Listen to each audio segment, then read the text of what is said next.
Podcast is now starting. All attendees are in listen-only mode. Good morning, good afternoon, good evening, everyone. My name is John Burstow. I'd like to thank you for taking the time to join us here for the Kendo UI R3 2018 release webinar. Get more from your JavaScript apps. Joining me in today's webinar are Alyssa and Carl, two of my colleagues, and together we're going to be sharing with you all the great new things we've added to Kendo UI in this latest release. Before we begin, I'd like to go through some housekeeping items. As you may know, Kendo UI is part of a larger suite of products at Telerik. We just released our DevCraft collection of products, which you can go find out more information up on our website. So if you're curious to find out more about what's available through Kendo UI and Telerik and a whole bunch of other products like that, feel free to go check out our What's New page, which is available on our website. In addition to that, we've also published all of our notes regarding everything you're going to see here today in our What's New section on the Kendo UI website as well. So if you're curious to get a summary of all the greatest new features we have in Kendo UI for jQuery, Angular, React, and Vue, you can go there and see that as well. For those of you who don't know, if you are an existing subscriber, you actually have access to what we call our virtual classroom. These are a set of courses that we have made available to customers, giving you free training on a whole wide range of topics, including Kendo UI. So if you go into your account today, you'll find those videos available to you. We have a whole range of videos on topics like Kendo UI for Angular, Kendo UI for React, jQuery, etc. So if you want to get a leg up on all the stuff that you're seeing in terms of Kendo UI, and you have maybe some questions, you want to get some answers, etc., you can go ahead and check out the videos that we have there, and those are there for you to go ahead and view at the comfort of your own home, office, etc. In addition to the videos that we have there, we also have many videos up on our YouTube channel. So if you haven't seen this yet, this is our Kendo UI user account up on YouTube. We've got tons and tons of videos ranging from videos we've done at conferences to all the webinars that you've seen here online. And so you can go there and check those out, and lots of great resources for you to go and find out more about Kendo UI. If you're curious at all to go see that, you can go to youtube.com/Kendo UI TV, and that will take you to our homepage on YouTube. We've also got a whole bunch of content up on our blog site. So Telerik blogs is where we write a great deal of content. We typically publish about 2 articles a day, and folks like Carl, myself, Alyssa, and others will write many articles about Kendo UI, really pushing limits of what you can do, as well as sharing with you all the new great features that we've added in our latest release. This is an article that Carl wrote, one of many around the R3 release, detailing all the great new things that are available in this release. Again, that's at our website, telerik.com. You can find that at blogs.telerik.com. Make that your homepage or a bookmark. In addition to that, we're going to be answering a whole bunch of questions. These you can participate in today's webinar in 2 ways. Either use the questions and answers pane available on our GoToWebinar control panel. You'll find a section there to allow you to ask questions. We'd highly encourage you to do so. If you're not using that and you want to get involved through Twitter, you can go ahead and do so by using the hashtag #HeyKendoUI. The reason why I'm saying this is because we value participation from attendees. If you ask a good question, you will be entered into a chance to win a pair of Bose Quiet Comfort 2 headphones. These are wonderful headphones. In fact, I'm wearing some right now as I'm doing this webinar. These are great for wearing if you're in a coding session or in an open office. They're wonderful, very comfortable. We'll be giving a pair of these away to the best question that we hear or read online during today's webinar. So Kendo UI, obviously, really great product. It's been out for many years. We've had a ton of releases, but for those folks who are new to the product and don't know much about it, it's a set of UI controls that we have for a variety of frameworks, including jQuery, Angular, Vue, and React. And it's basically comprised of a whole set of controls that you can use in your applications. As you can see, we have a lot of controls available to you. We have everything from charts to dealing with data, with grids, etc. We have built-in editors. We have a whole set of framework APIs. All of these pieces of plumbing are available to you as a developer and a subscriber of the Kendo UI for you to use in your applications. And I really encourage you to go check them out. There's just a ton of controls available to you there. And in our latest release, we've added a whole boatload of features. And joining me on this webinar is Carl, who's the PM for Kendo UI. And I'd like to ask Carl, hey, we've got a lot of highlights in here. Do you want to talk a little bit about what's available in our latest release? Yeah, sure thing. Thank you, John. So I won't be able to cover absolutely everything that we have available in the release. We might actually take the entire hour just on me here, but we have some other folks coming up and diving a little bit more into detail.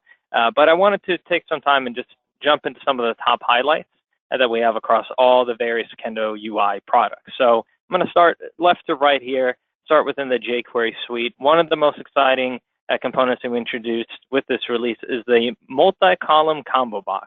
Now that sounds like a mouthful, but really what this is, it's a grid structure within a dropdown.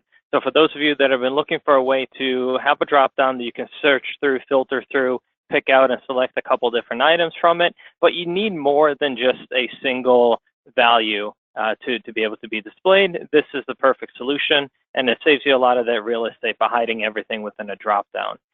We also have the new ArcGauge component, which provides a nice and simple way to display some data visualization without having all the clutter of an axis or whatever might be. Perfect when you're trying to display, percentages or a particular value out of 100 or whatever it might be.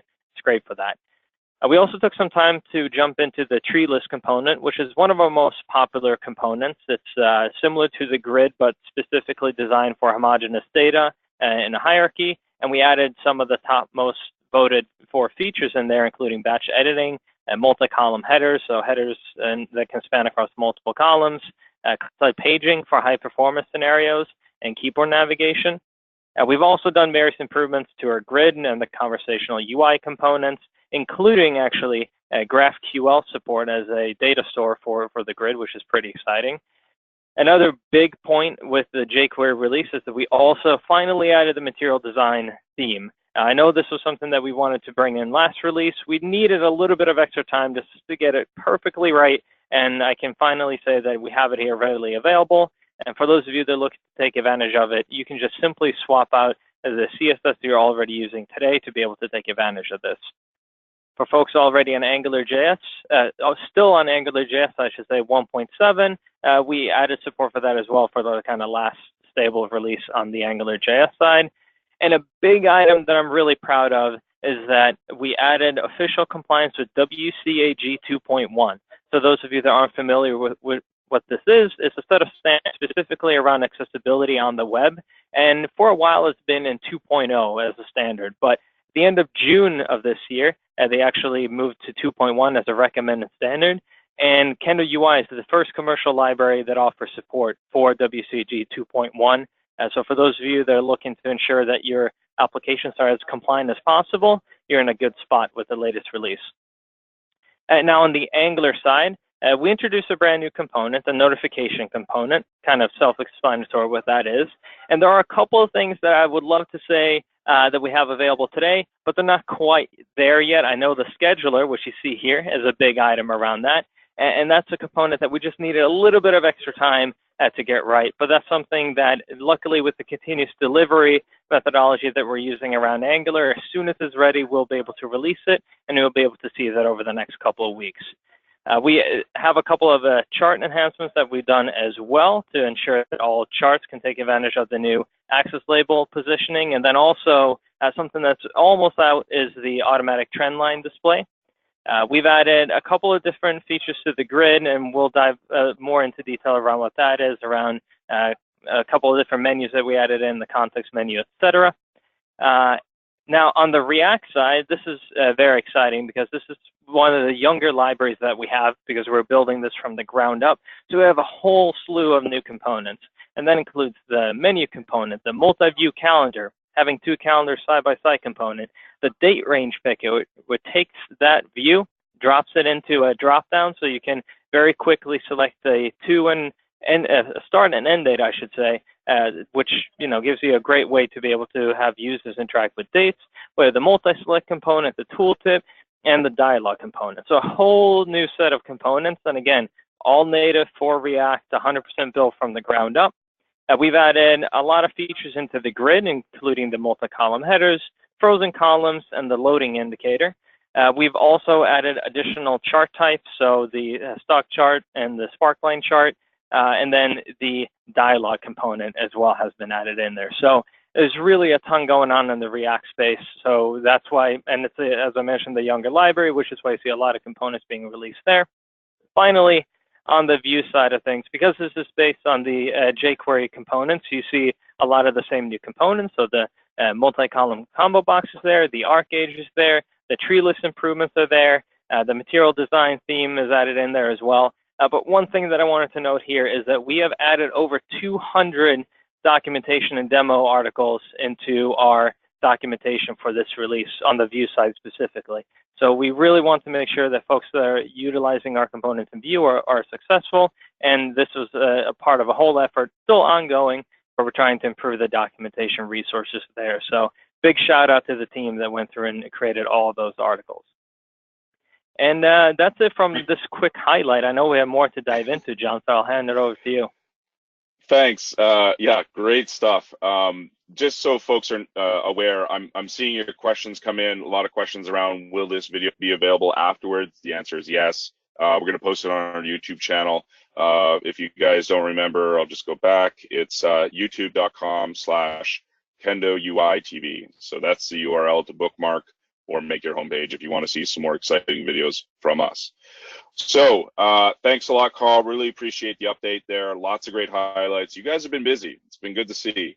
So let's get started by talking about Kendo UI for jQuery. I'm going to spend the next 10 minutes or so talking a little bit about what's new there.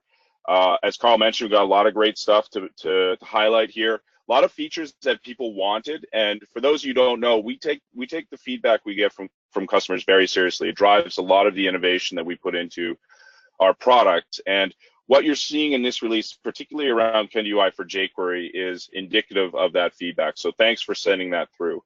The first one that Carl mentioned, obviously, the multi-column combo box. This is a really important one for folks who are looking for a combo box to give you a selection list that is comprised of a grid. As you know, grids are really useful at displaying large amounts of data in a tight, confined space. And so now the multi-column combo box, you can do just that.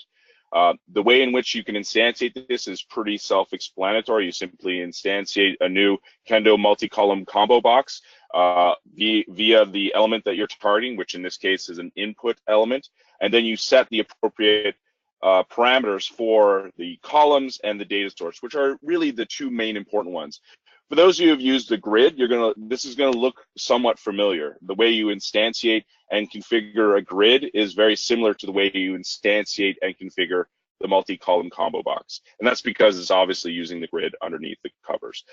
You can certainly customize a lot of the features that are there, things like the footer template, any sort of row templates you want to define. All the features that you come to expect in the grid are available to you. The ArcGauge is another new feature we have in Kendo UI for jQuery. This is a really useful sort of chart or visualization for displaying a range of data, and it can be easily interacted with. In the example that we display here, this is using a couple of elements here. We're utilizing the div element at the top that you see there as our gauge, and then we're using the input element you see at the top there again as a slider to basically provide values to set the value of the gauge itself.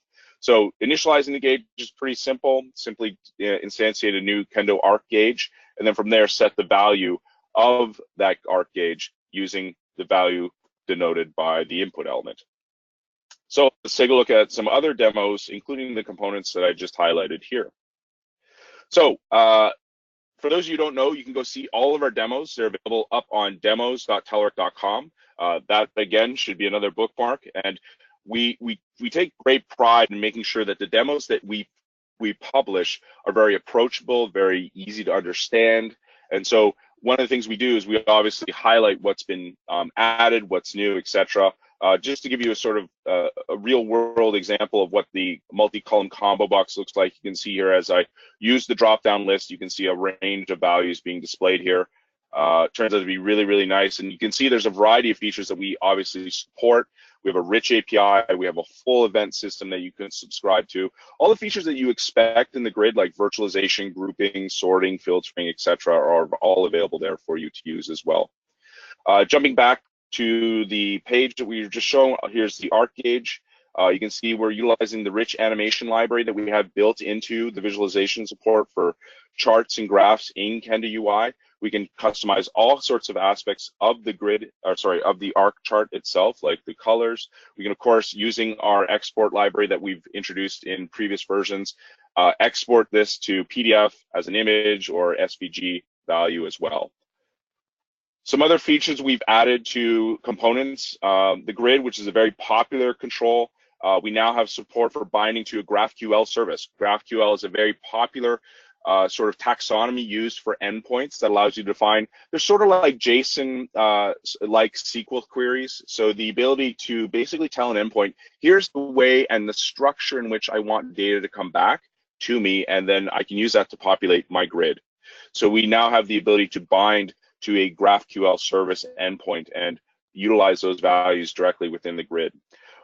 One other feature that's really exciting is obviously responsive columns. This is a feature that allows you to denote which columns will collapse or not be displayed based on the viewport sizes that you have in your browser. Or if you're on a mobile device, it will go ahead and tailor to that as well. The way in which you do this is through media queries, which is the stock standard way in which you denote how columns either collapse, like you use with Bootstrap. And you'll notice here we have a new media configuration value that allows you to define the media query that will trigger that breakpoint when the column will be displayed or not. So this is a new feature we've added to the grid, wonderful for supporting those sort of responsive design. There's a lot of data, things like Spark lines and very elaborate data. So utilizing media queries in this fashion directly through configuration turns out to be really nice. We've added new support for aggregates as well. So again, just adding more and more great features to the grid, which is arguably one of our most popular controls that we have in Kendo UI. The tree list is also very popular. It has a bunch of new features. So for example, I can do in-cell editing of items within the tree view, within the tree list itself. I also have the ability of supporting multi-column headers. So this is really valuable if I'm wanting to provide more metadata on top of the values of each column itself. We also have support for client-side paging and keyboard navigation as part of this new release. Navigating back to the page as well, we have an update to our radial gauge. So we have the ability to display multiple pointers. So I can display these within the gauge itself, which is obviously more valuable insight into the data that it's displaying. The window is another popular widget that we have available. And one of the common sort of pieces of feedback we had from customers was it would be nice to constrain where the window is actually being displayed. I'd like to bound it to a particular region on the page. And so now we can go ahead and do just that by a new feature of constraining its movement on the pane itself. And the way in which we do that is simply by denoting the element that we're going to contain the window within. So by denoting this selector here, containment configuration value, we can say that this is now contained within this element that is on the page. Lots of great stuff in Kendo UI for jQuery. The one that I'm probably most excited about, and we're seeing a lot of traction of course, around is our conversational UI aspect, which is a set of UI controls for creating chatbots and chat interfaces that integrate with chatbots. And one of the new features we've added support for is being able to add things like images to a chat window through the toolbar itself. So I can go ahead and select an image if I wish. I can go ahead and take one of these, like a screenshot, and go ahead and upload that to my chat dialog. So features like this, as we evolve the product, make it much more powerful and will obviously enable more improved scenarios going forward as you're utilizing the product with Kendo UI. So what I'd like to do now is just take a brief moment, and we haven't been able to touch on all the features, but I would like to just take a second here and cover some of the questions that have come up. And Carl, I'm going to need your help answering all these because there's a ton of questions coming in. So let's take a look at some of these here. Yeah, I have one that I can cover right away here. Okay. Some of these might not be jQuery specific, but somebody asked if the Angular and React implementations are based on jQuery, and I think this is a good time to just mention that on the Angular side and on the React side, both of these libraries are built from the ground up with zero dependencies. Yes. So that's why you'll see that we have different components released for them, different features, and if you compare them side by side, you will see more components in the jQuery suite, and that's simply because we're building these libraries out, and it takes some time to catch up with such a robust library like what we have on the jQuery side. And that also, of course, we keep on adding components there, right? So that's also why you'll see that they'll be ahead a little bit. But just wanted to make a note there for everybody of what's being done on those two libraries. Gotcha. With a couple of minutes we just have left just for this section, a couple people are asking about, is the multi-column combo box available for Angular 2? That's one question. Another one asks, is it available, supported for mobile web? Obviously that one is interesting given the context. Another one is the multi-column combo box mobile touch friendly? It should be said that all of our controls are touch friendly. That's been a core concept of Kendo UI since the very beginning, that touch is supported throughout all of our controls. But on the first question, is the multi-column combo box available for Angular? Obviously, there's going to be some feature parity issues because of just the age of the different libraries themselves. Do you want to speak to that just a little bit? Sure. So the multi-column combo box, it's a mouthful to say, and I'm proud of myself for not having stumbled over it yet. It really, what we're trying to do there is provide a specific kind of niche component for the folks that need that functionality. That is an easy way to lay out everything in a column structure through configuration options. You've always been able to achieve something similar by creating your own item template in our dropdowns, and that's currently the approach that you would have to do on the Angular side. So the dropdowns that we have the ability to offer templates, so you can then define a simple HTML table with some some potential CSS to make it look more grid-like, and be able to offer that on the Angular side. For something like this to be available in Angular, where we've created a brand new component for it, we would need to take care of some of the other more commonly requested components probably, but that's why we have the feedback portal, so you can feel free, add that as an item into the feedback portal, vote for it if it's already there, and depending on how folks, what kind of components folks need, all of these libraries evolve kind of naturally, that we look at the jQuery edition, but then we take a look at what folks need today and the Angular side and on the React community. So if this needs to make it in there sooner, depending on the feedback that we get, we'll definitely add it to the roadmap. Great. Awesome stuff. Great questions, guys. Thanks for them. It's wonderful to see that you guys are excited about this. What I'd like to do now is turn it over to Alyssa, and she's going to talk a little bit about what's new in Kendo UI for Angular. And so just bear with me for 1 second. I'm going to go ahead and now turn over control to her. Thank you. And I will make her a presenter. Okay, let's see. Show my screen. Well, sure. All right, everybody, can you see my face and my screen? Yes, potentially? we can. Awesome. Yes. I wanted to say hi to everybody. I'll turn the webcam off so we can go full screen on slides in a minute. But my name is Alyssa Nichol. I'm the Angular developer advocate for Kendo UI. And today I will not only be covering the Angular updates, but also the Vue ones. And I'll be pulling Carl and John in if we have any super technical questions. But let's see, I need to do that. And we're sharing the screen and pressing play. Okay. Awesome. So yes, this release of Kendo UI for Angular was super exciting. One of the coolest things that I want to show off is our notification widget or component. Actually, which one is it? I'm not sure what to call it, John. Is it the widget or is it the component? Do we have a... Always confusing, yeah.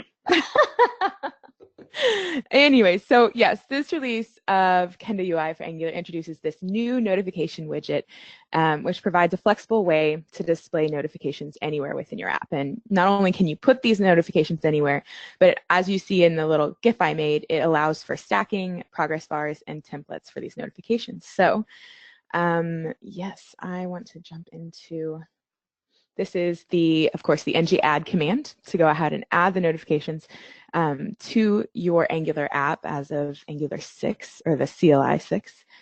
And let's see, I am getting, one second, I think something, oh, there we go. I was like, why won't we go to the next screen? Okay, all right, so using the notification service. So as you would expect, using it as simple as using a lot of our other components. You just import the notification service from Progress, of course.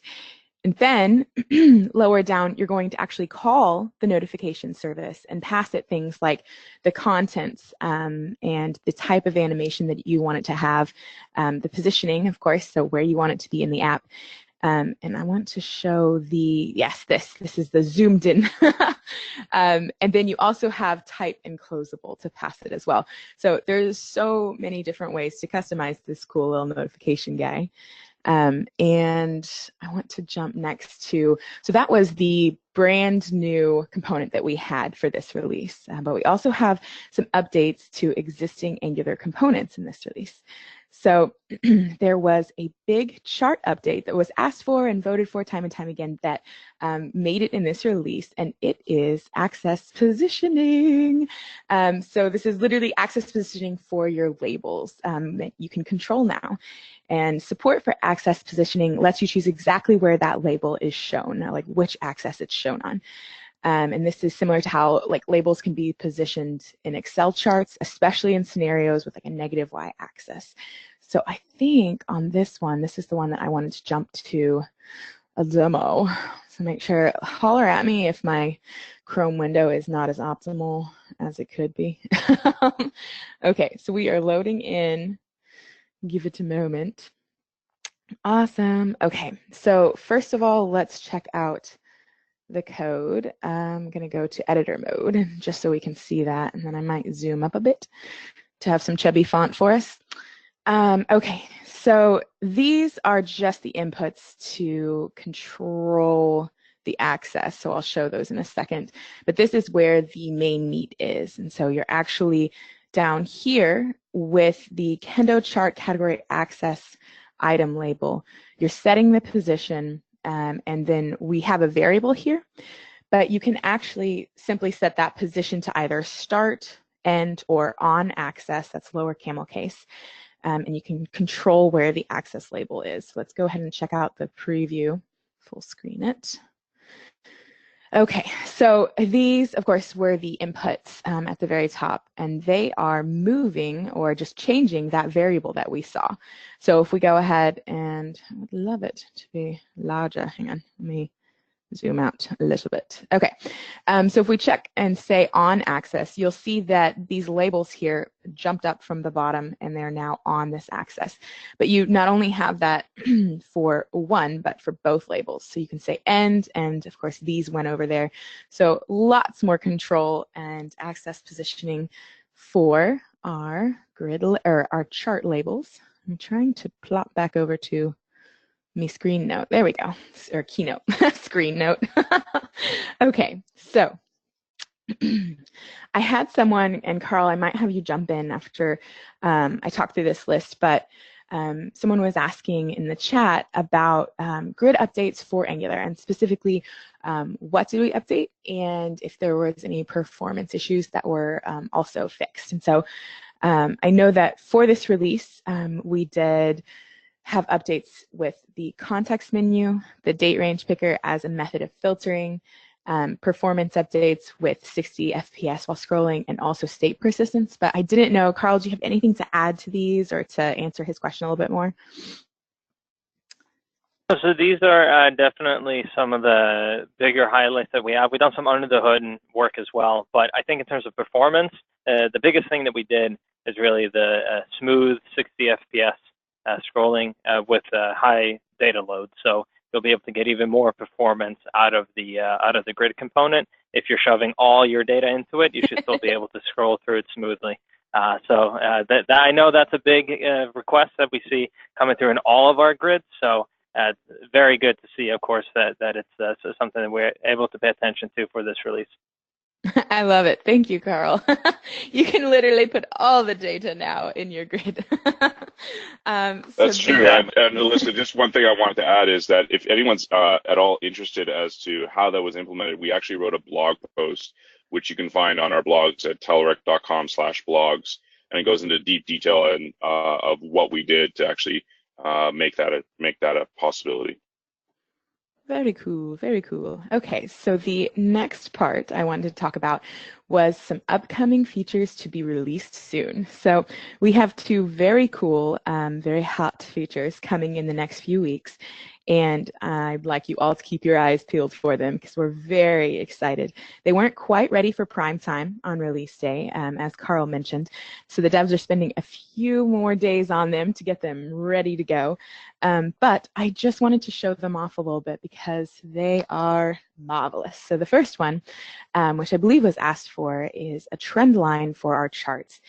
And sometimes it's useful to be able to add a trend line to your chart, and coming soon we'll have this ability to add a line indicating this general course or tendency, the average, if you will, of the data on your chart. And you can actually play around with it. I put a short link here, and that will take you into I think it's the jQuery. We can actually just, whoops, maybe not. No, I cannot follow it. Sorry, guys. Let me go ahead and get out, and then I can click into it and be a goofball here. Okay, so now we're going to go to the Chromes, and I will show you what the short link takes us to. Yes, it was jQuery. So jQuery already has the trend line in it, and so you can actually play around and see how they're building it and look at the preview of it. So if you're super curious about how that's going to work, you can get a taste test with the jQuery docs. Boop-a-doo. Alrighty, so the next one, the second big one, again, as Carl mentioned, was the scheduler. And adding schedules and event managements to any of your Angular applications with like the ease that comes with using any Kendo component is just so exciting. This scheduler is going to give users the flexibility to view their calendar events in days, week, or agenda views. And it also has the advanced event scheduling capabilities with support of recurring events. So keep an eye out for this scheduler. I'm super pumped about it. And it has, it's just a very big component. It has lots of features, and I'm so ready and excited to see it happening in our Angular apps with Kendo UI. So I think, yeah, that is all I have right now for the Angular release, but I will actually be back in a few minutes to cover what's new in Vue. And I didn't know, Carl or John, if you saw any Angular specific questions that we wanted to answer at this time. Yeah, we got a few actually that have come in. Yeah, the Awesome. questions are coming in at a very phonetic pace here. Carl, we had a question around IE11 utilization with particular components. One person here cites the grid. They're saying that it's slow when they have lots of data. I think in some cases it's kind of tough, right? I mean, the browser gives us what we can use, but do you have any observations there of what we've seen with IE11 relative to Kendo UI that you might want to share? Sure. Yeah, I think what we've seen kind of across the years, right, is that IE, up until Microsoft Edge was released, IE was kind of the measuring stick in terms of what happens when you load too much data into the browser, right? It's kind of one of the unfortunate things is that you throw enough data into the browser, and eventually even just the overhead of having all that in memory, let alone rendering some of that, can cause the browser to slow down. But what I will say is that part of the reason that we went through the effort to really understand how we can improve the grid performance with large data sets comes from folks' usage of IE10 and IE11 and trying to improve that. So even though the article actually that you mentioned, John, mostly uses Chrome as a way to be able to kind of test the painting time and to be able to measure the FPS. It all comes down to improving performance across the board, including IE. So I suspect that if this particular individual were to update to the latest package version of the grid, they should see performance increases in IE11, and of course all the other browsers. Yeah, that's a good point. There's also, I think historically we've also had issues with IE relative to PDF generation, and we've had workarounds that kind of get around the limitations that the browser imposes. Unfortunately, it is what it is, I guess. We try our best to make sure that those things are mitigated, obviously. So yeah, the other thing I should mention also is that we publish a lot of documentation around these scenarios. There's a huge document library up on our docs, if you haven't seen already, that goes through some of the workarounds that we've had to implement ourselves to get around some of these mitigating factors involved with IE specifically. So go ahead and check that out if you haven't done so already. To make sure that we're staying on time, I'm going to go quickly through some of the questions here at the end of this to talk about all the questions you guys have. But for now, what I'd like to do is talk a little bit about what's new in Kendo UI for React. So Kendo UI for React got a big update in this latest release. As you can see, we've got a boatload of new components for you to use, including the menu, date, range picker, etc. We've added some new features to the grid, specifically around multi-column headers, frozen columns, etc. We've added new financial data support for stock chart and spark lines, which are like mini little charts. You'll see an example of that in a second. So lots of goodness involved in the latest release of Kendo UI for React. If you're at all interested, again, all these demos are available online for you to go ahead and poke. To give you an example of what some of these things look like, this is an example of the menu. It's very easy to create these controls within your React applications. As you can see, they're very they lend themselves well to a React environment. This is an example of the multi-view calendar. Again, instantiating that turns out to be pretty trivial. Again, these controls, in this example, I'm showing the sort of simplified versions of these controls, but these controls themselves work well in a variety of different contexts and scenarios, and you can certainly customize them in those scenarios. The MultiSelect obviously is one that's very popular, allows you to select more than one item within a drop-down to provide feedback to a form per se. And the way in which you can do this via state management allows you to set values directly within your React component. So these turn out to be really, really powerful when building these into your application. Other one, Tooltip, obviously, if you're hovering over a variety of elements on an element, you can go ahead and display a pop-up to provide more contextual information. In this instance, we're leveraging a set of styles within an anchor tag to display them in a certain way. The data that's associated with there is through the collection of styles that we have propagated at the top, which are commented out, but yeah, you get the idea. The do dialog, obviously, great widget for your obviously confirming various responses that come in. This can be done utilizing the dialog actions bar, which allows you to denote the buttons that are present there for yes, no, etc. And then this is just simply a container for a set of dialog that you want to provide to the user. So let's take a look at some of the examples that are cited here, and we'll go into what they look like. So jumping over to the Kendo UI for React UI components page, this is where you'll find all of our React components. You'll find detailed documentation around things like grid, charts, dropdowns, etc. You'll find all of our UI component packages here, including things like Conversational UI, our charts, etc. You'll also find other documentation and demos around things like styling and themes, features, and packages that we provide for things like querying data, PDF processing, math, forms integration, globalization, and more. So make sure to go check that out, available up on our website. Looking at the first example, which is obviously our menu, this is obviously providing a nice interaction here. Being able to instantiate that turns out to be pretty trivial. Another example that I mentioned earlier, the multi-view calendar. This allows you to obviously display multiple calendars within a particular element. Turns out to be pretty nice for displaying out to end users. We had a question earlier on, by the way. One of the attendees wanted to know what environment we're using here. This is StackBlitz. If you haven't seen this, you'll find this up at stackblitz.com.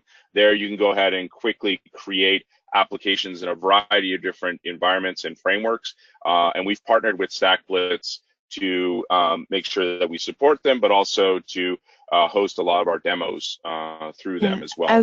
They're a wonderful environment. As a side note, they are actually who like the Angular docs are now using for all of their examples as well. So there you go. Excellent. Awesome. So another control we have here is the date range picker. This is a very versatile control for specifying things like start and end dates, useful for things like booking holidays and things like that. So if you're building a reservation system, for example, you can go ahead and utilize that one. This is an example of the MultiSelect control or component. Allows you to select more than one item within a drop-down selection. Turns out to be very versatile as well for providing those values back to an end user. Here's another example, the Tooltip integration. Again, this is using a collection of styles that I mentioned earlier that we have denoted. And these all fall within a div element, which is part of my component declaration. And you can see here we have our Tooltip declaration, which is just providing different styles for each of the cities that I hover over here. Another example is the dialog actions, the dialog component. And here, this allows me to respond through a set of actions that I can go ahead and pre-populate. It will respond to events. We have, again, like with every component we have available in Kendo UI for React, a rich API and event model that's supported. Lots of great features going there. And other features that we've added for things like the grid. So here's an example of multi-column support, multi-column header support, rather.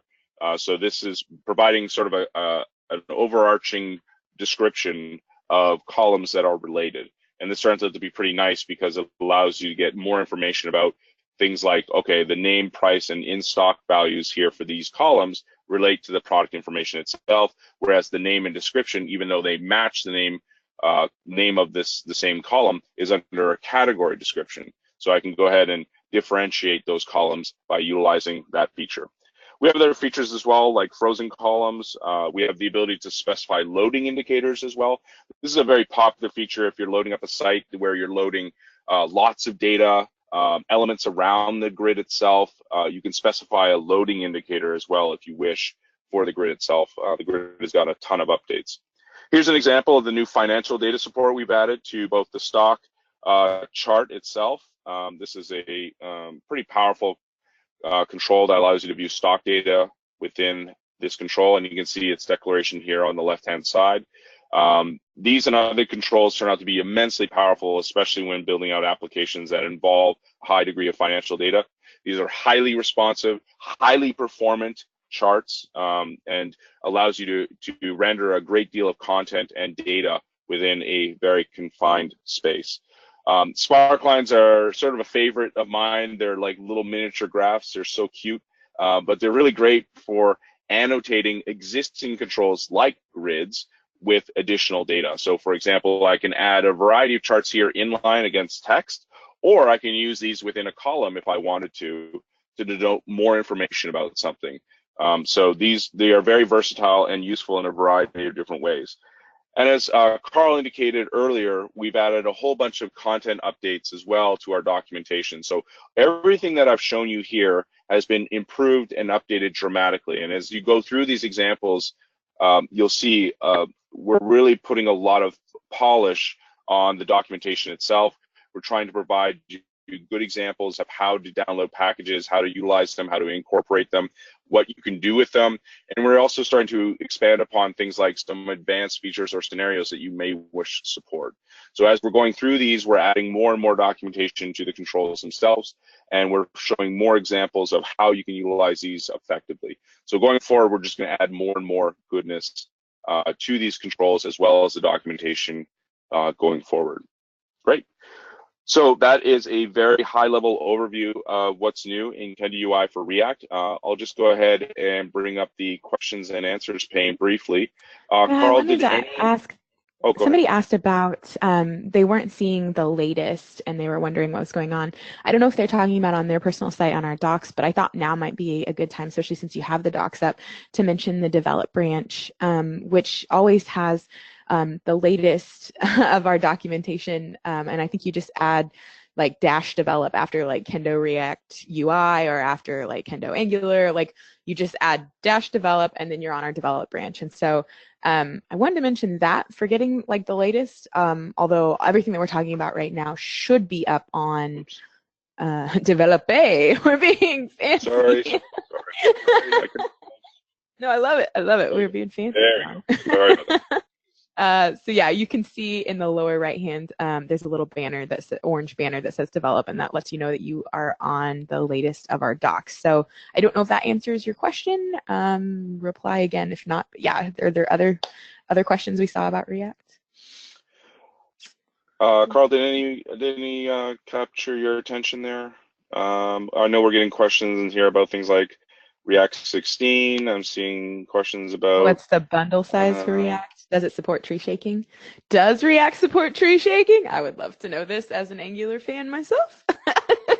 Yeah, that's a great question. So I'll jump into some of this, right? So in terms of bundle size and then ultimately tree shaking, bundle size, I can say that depends on the components that you're using. And if you're just using one component, some of the larger components like the grid have the other components baked in there. So the answer is it depends. Now, in terms of tree shaking or something similar to that, I'll be honest, I'm not 100% sure what the approach is today on the React side, but what I can say is that the way that we built the components are very in line with how you're supposed to set them up for React. So as a little tidbit, we're already ready for React 17, for example, to be fully compatible with that, the way that we set up the components. So, and we can work with server-side rendering, etc. So I suspect if you're utilizing any form of tree shaking today on the React side, that you'd be able to just do the exact same thing, including our components in your project. There shouldn't be a problem. If you do run into issues, definitely let us know, submit a support ticket, because we, of course, want to make sure that we're as fast as, and of course, as small in a bundle size as possible on the React side. Excellent. So yeah, go kick the tires. I think that's probably the best advice I can give. Go kick the tires? What does that even mean? Well, it just means go play with the controls. They're there for you to check out. All right, I'm going to now turn things back over to Alyssa, and now she's going to talk a little bit about what's new in Vue. So I'm going to go ahead and make her a presenter, and she'll be able to show us everything that's new there. Show my Alyssa, screen. over to you. And you can see everything, and it looks great, and you're like, wow, this is amazing. Okay. Yep. Well, but you didn't say, wow, this is amazing. It's always amazing. All right, go ahead. Alrighty, so yes, I have a couple of things to talk about for the Vue updates. And the first one that I want to mention, because I know it's kind of nerdy, but I was actually most excited about this one. Anytime people talk about accessibility, I get super pumped. And so with this release being the first commercial UI library to officially support the WCAG 2.1 recommended standard for web accessibility, it was just super. Okay, so some of you out there are like, what the heck is even that, right? Like, what is this WCAG 2.1? So I pulled up the guideline for that, and I wanted to explain a little bit. So basically, this covers a wide range of recommendations for making web content accessible.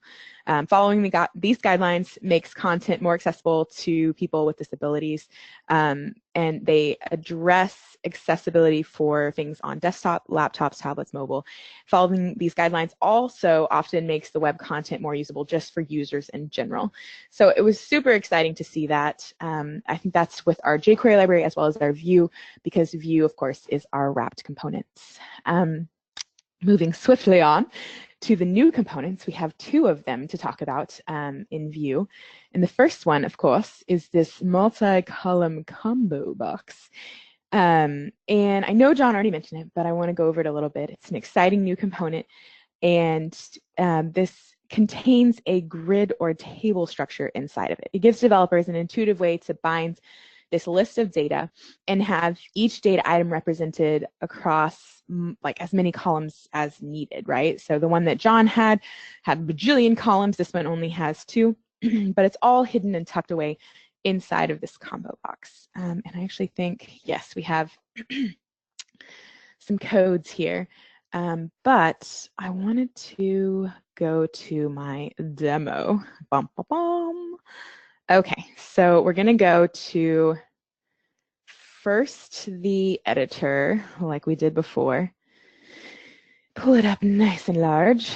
And, you know, I don't know how many of you out there watch the British Bake Off, but I'm a bit addicted to that show. And so when I was like, what shall we make our data? You know, we're going to make it dessert, because why not?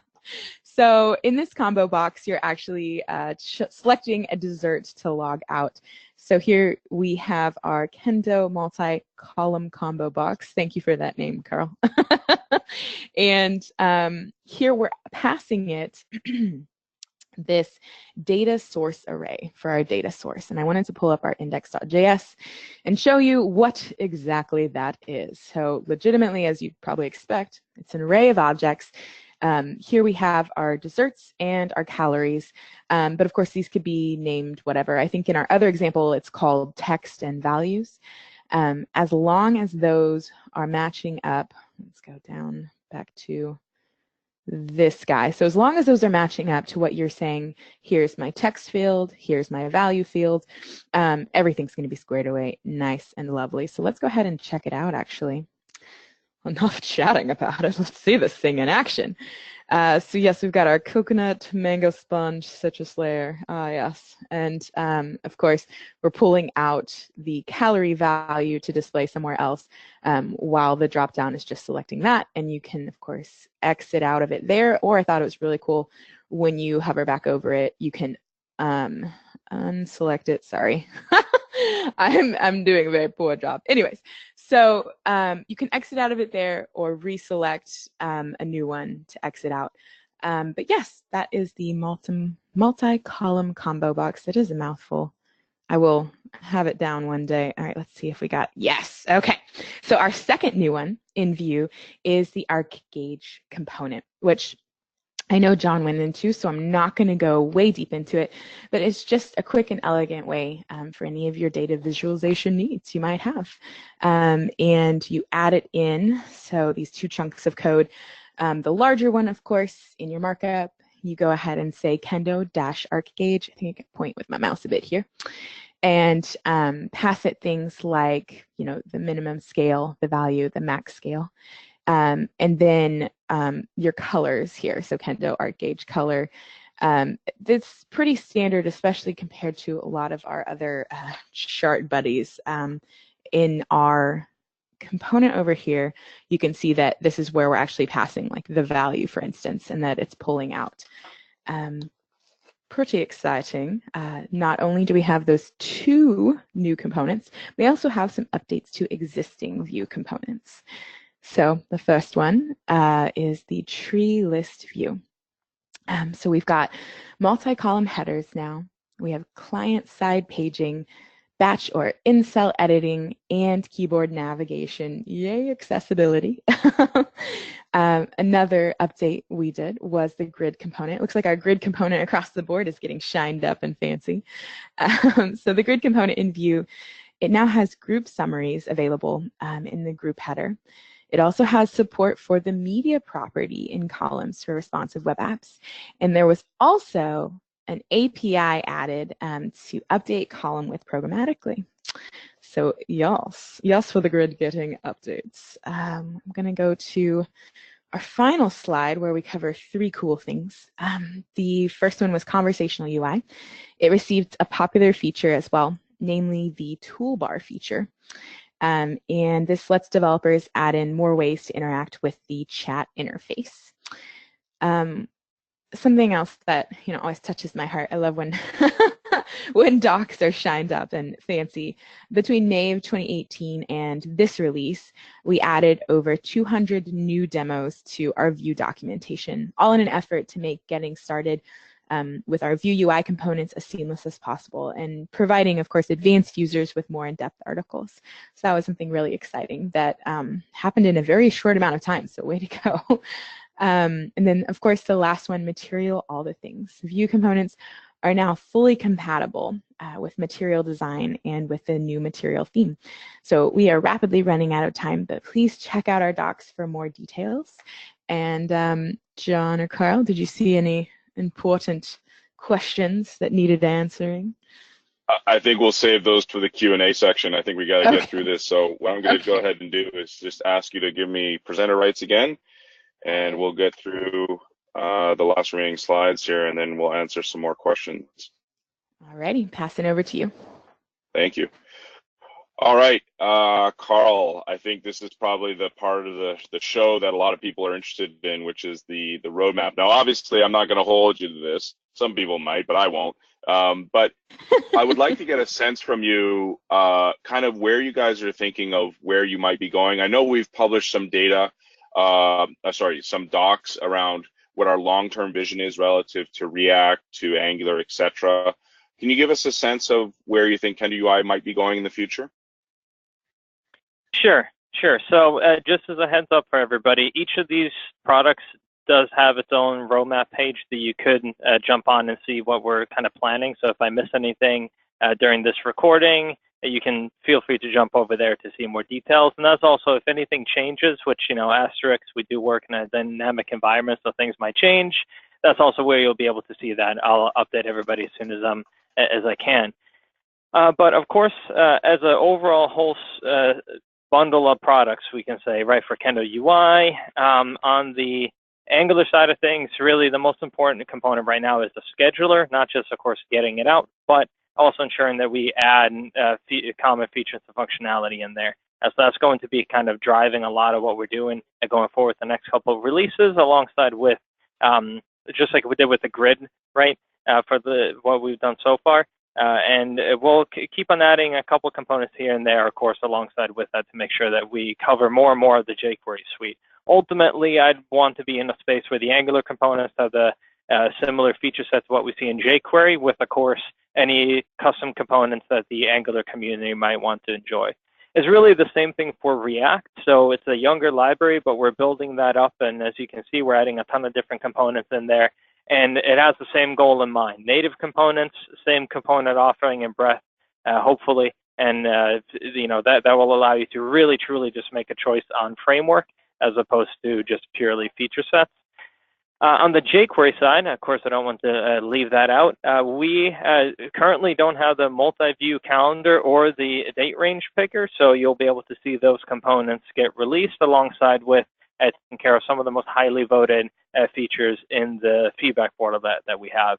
And of course, that's something that the View library will be able to take advantage of as well.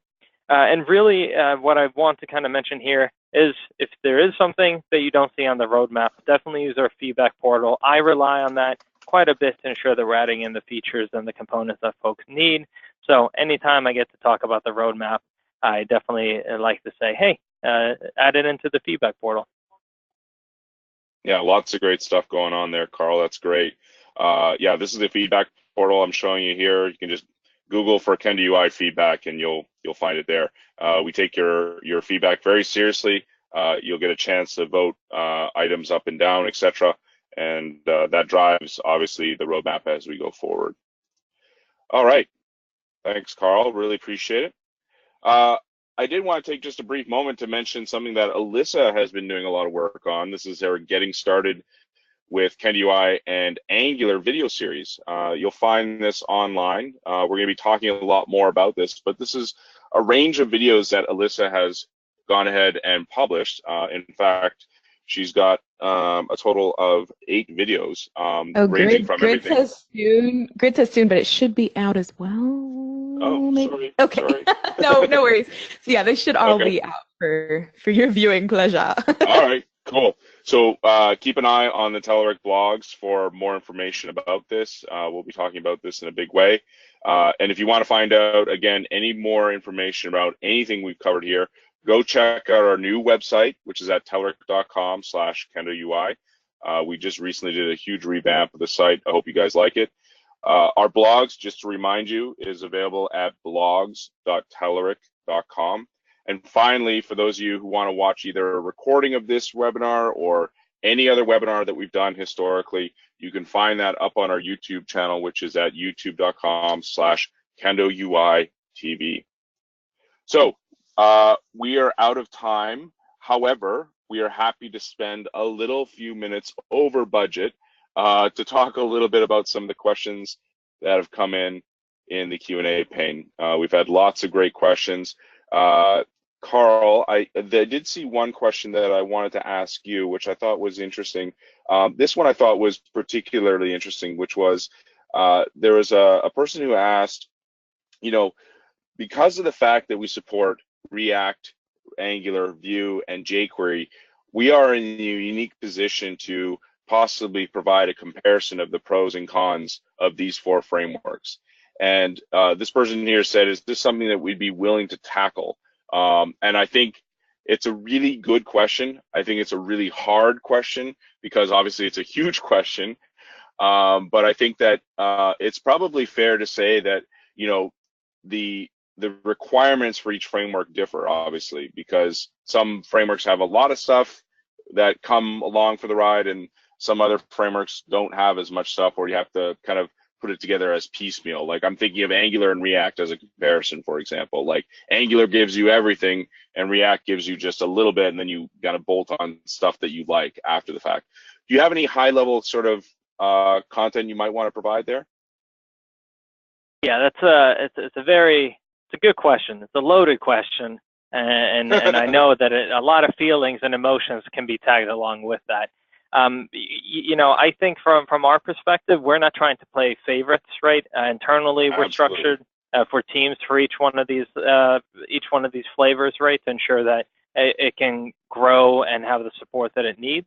And we ultimately want to leave that up to the developer, right? To say, hey, no matter what, if you decide on React for one project, maybe you even want to move to Angular or move to Vue, or maybe just enhance the jQuery project that you have, we got you covered, and you can take advantage of the same designs. In fact, we share theming across all of them, so you can even rip up something from and you know, move from one framework to the next and be able to have it look and feel the same.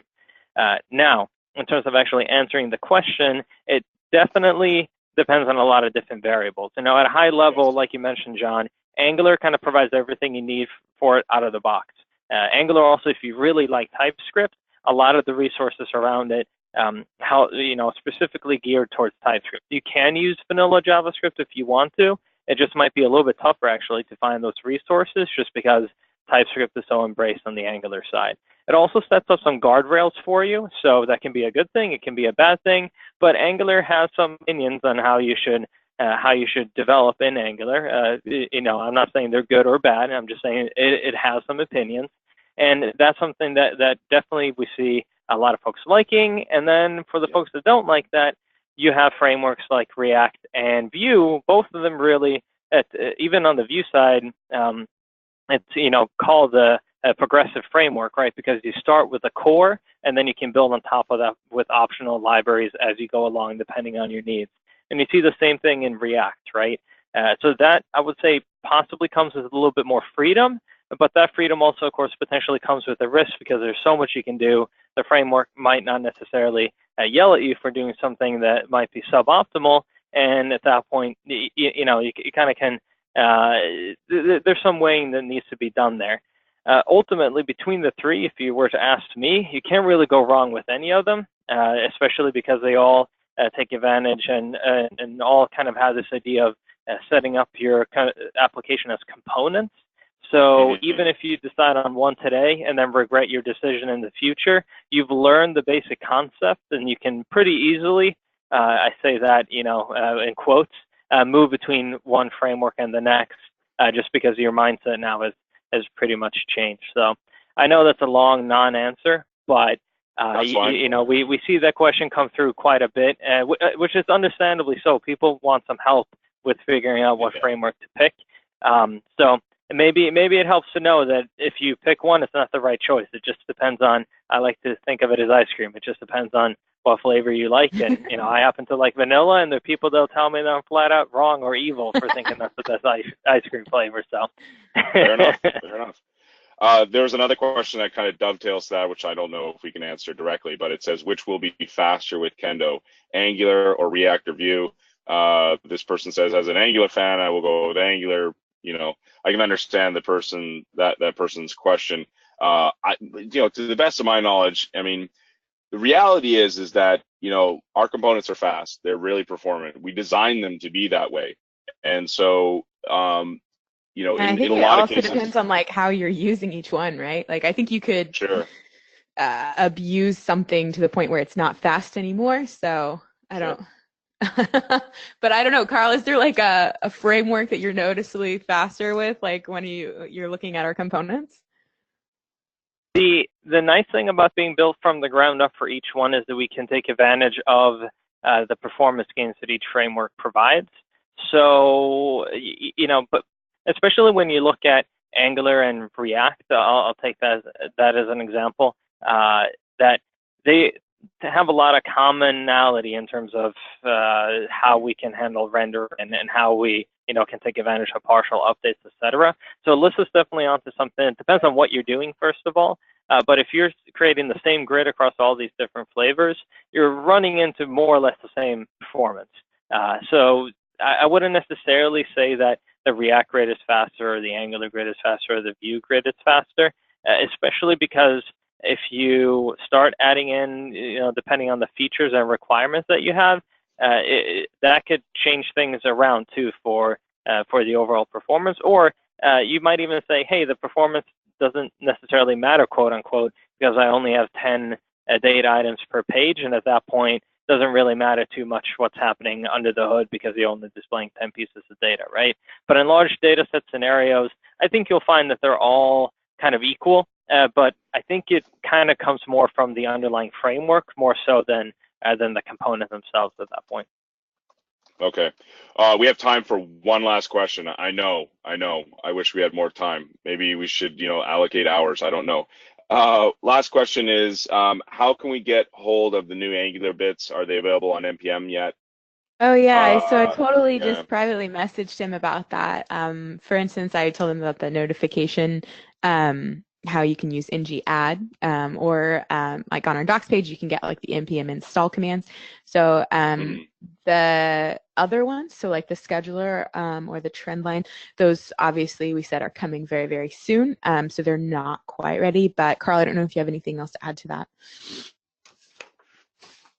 Yeah, what I would say there is, you know, definitely make sure that you keep an eye on the develop branch if you want to get the absolutely latest and greatest. And because everything is released as individual packages as opposed to these, you know, large monolithic kind of releases, right?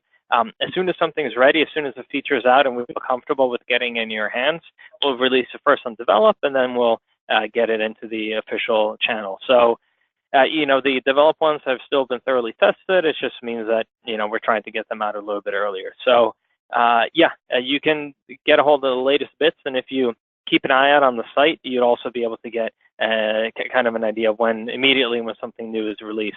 We'll also try to be a little bit better and proactive with letting folks know when a new package does drop. So definitely keep an eye on our blogs as well for when that happens. Right. All right. Well, sorry, folks, if we weren't able to answer all your questions. I would like to thank my colleagues Alyssa and Carl for joining me today on this wonderful webinar for the great release we have for Kendo UI R3 2018. If you haven't done so already, go download the latest bits, go kick the tires, as I like to say, see what's latest and greatest. And I'd like to thank you all again for taking the time to join us here on today's webinar. Take care.